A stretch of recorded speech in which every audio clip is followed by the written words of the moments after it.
DNA analysis, once limited, played a central role in finally identifying a suspect.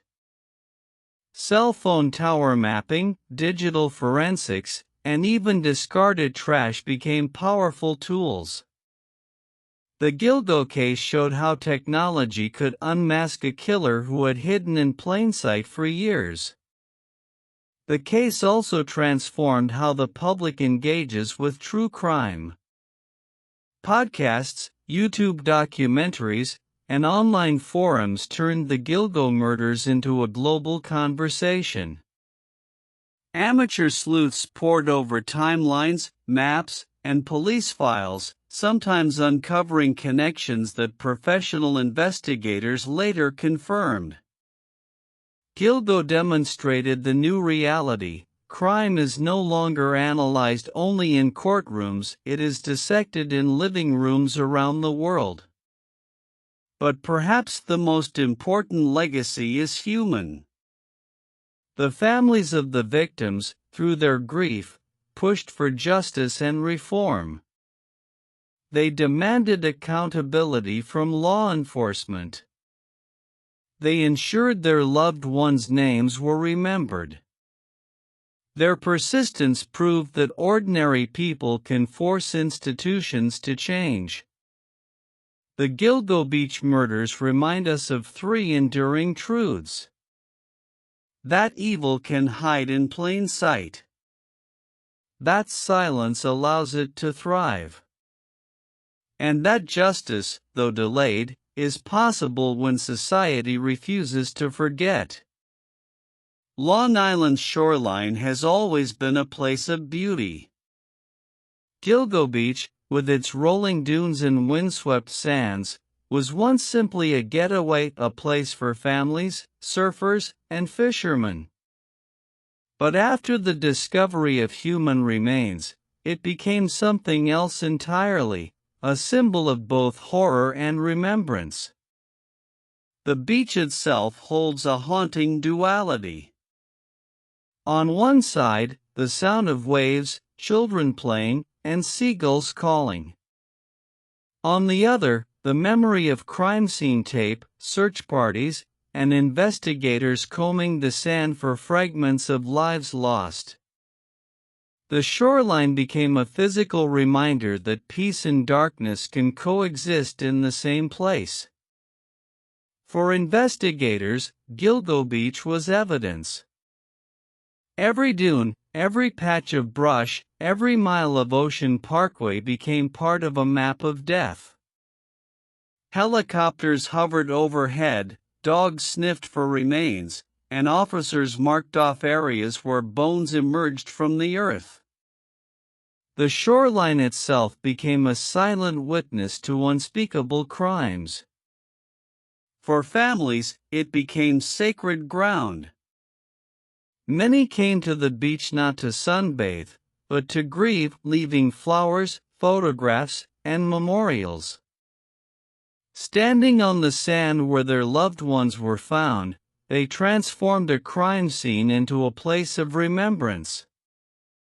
For the public, Gilgo Beach became legend. Tourists came to walk the path of the investigation, to feel the weight of a mystery that once captured the nation's attention. Some came with respect, others with morbid curiosity.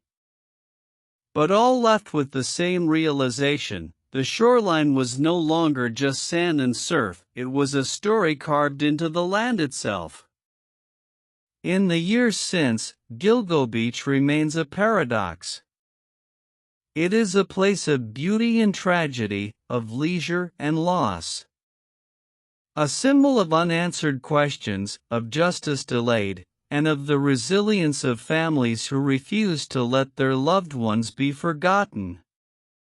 Behind every true crime case are the investigators, the men and women who work in silence, chasing leads that often go nowhere, carrying the weight of unanswered questions.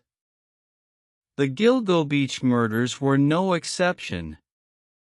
When the first bodies were found in 2010, Suffolk County Police launched one of the largest investigations in Long Island's history.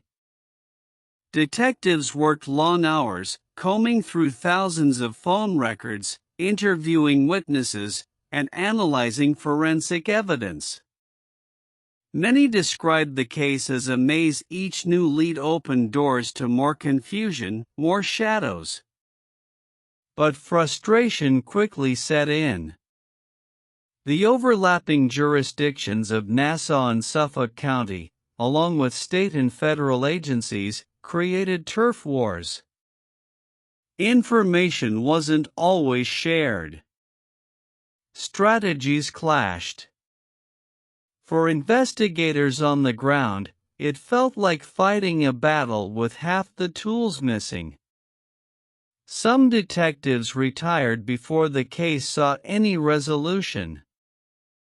Others admitted privately that the Gilgo investigation haunted them long after their shifts ended.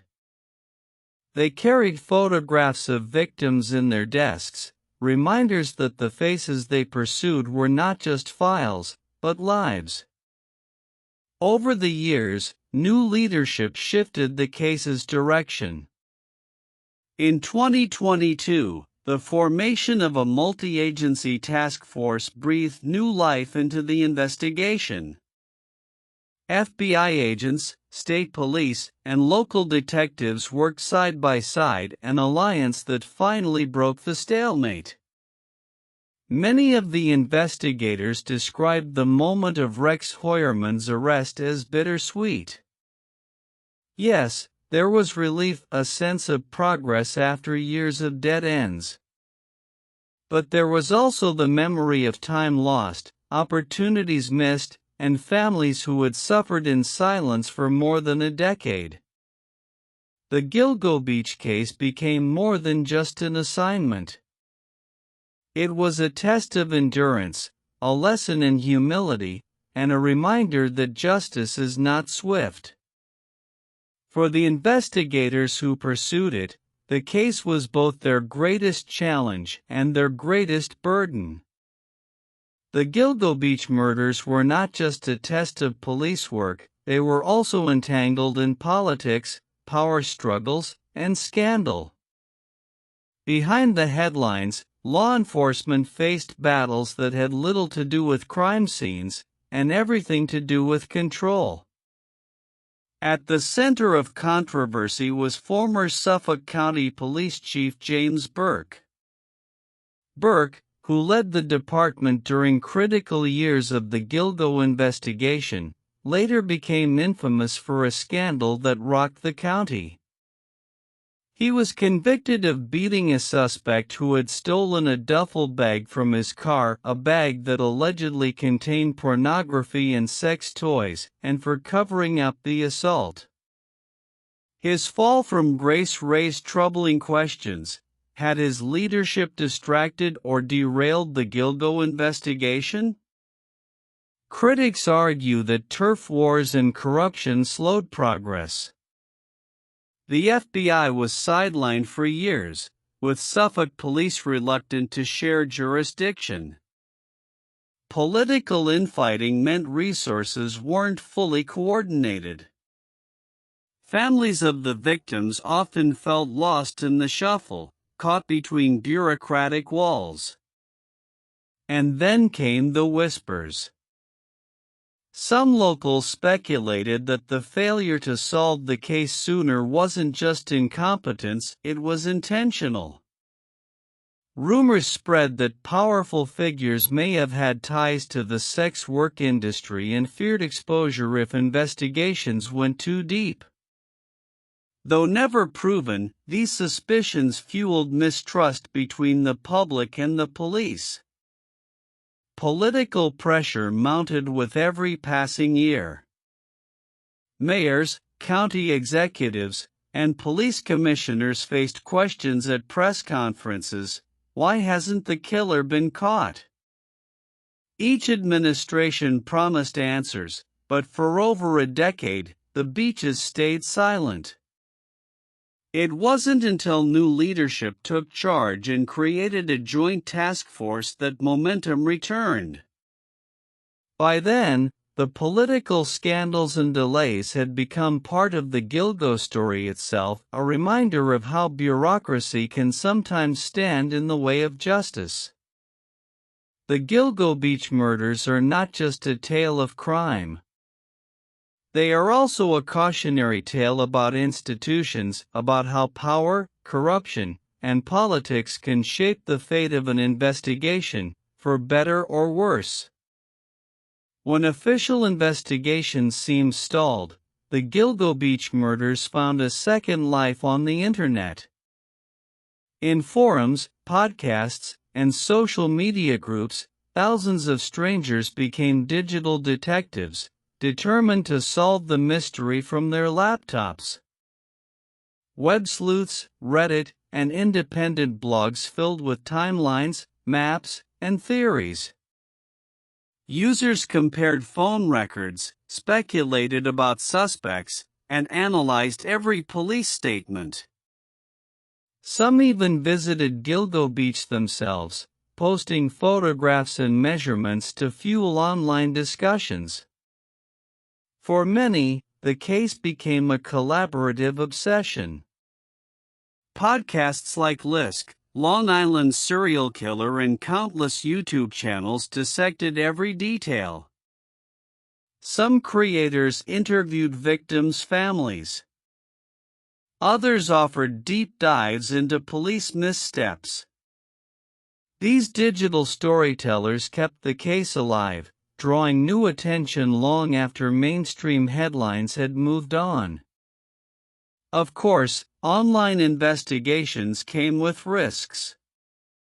Rumors spread quickly. Innocent people were sometimes named as suspects, their lives disrupted by speculation. Amateur theories, while passionate, often blurred the line between fact and fiction. Still, the persistence of online sleuths meant the case was never forgotten. In fact, some breakthroughs were influenced by the digital detectives. Journalists and bloggers uncovered inconsistencies in police accounts. Online pressure pushed officials to release new details.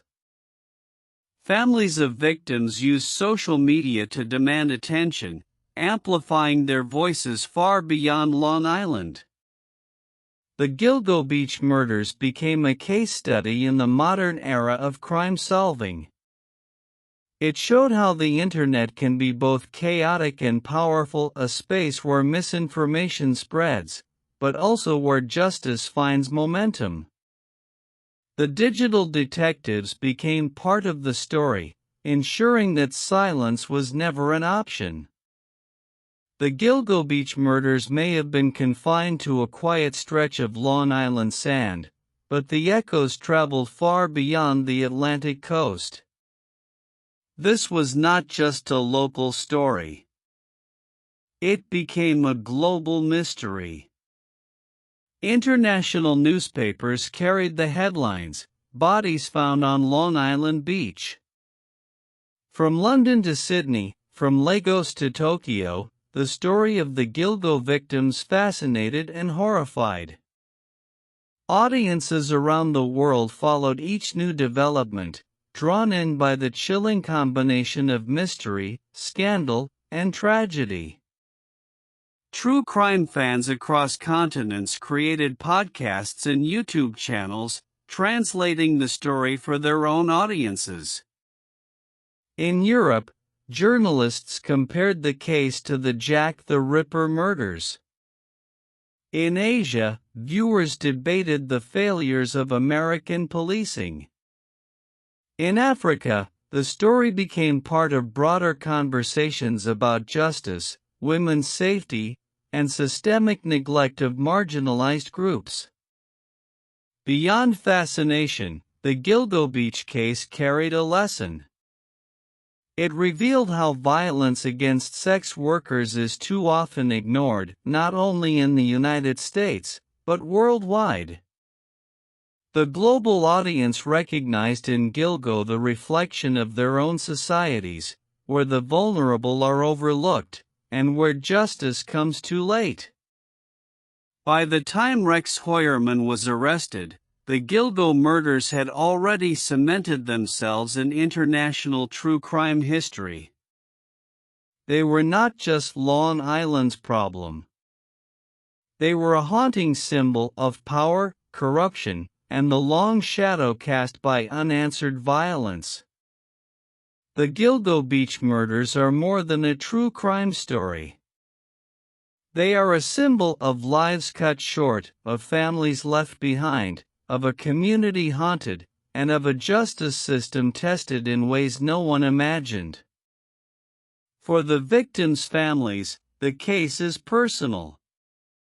Each name, Shannon Gilbert, Megan Waterman, Maureen Brainerd Barnes, Amber Lynn Costello, and the others, represents a daughter, a sister, a mother, a friend. Their stories remind us that behind every headline are real people whose lives mattered. For law enforcement, the Gilgo case became a lesson in humility. It showed how corruption, bureaucracy, and missteps can derail justice. But it also demonstrated the power of persistence, cooperation, and modern forensic science, the tools that eventually led to Rex Heuermann's arrest. For the world, the Gilgo murders stand as a cautionary tale. They raise questions about whose lives are valued, whose voices are heard, and how easily society can look away from those living at its margins. The victims were often ignored in life. Their deaths forced the world to pay attention. And for true crime history, the case is already legendary. The Long Island serial killer has become a dark chapter in the annals of criminal mystery, joining names like Zodiac, BTK, and Jack the Ripper. It is a reminder that even in the modern age, monsters can hide in plain sight. As the trial of Rex Heuermann moves forward, the story of Gilgo is still being written.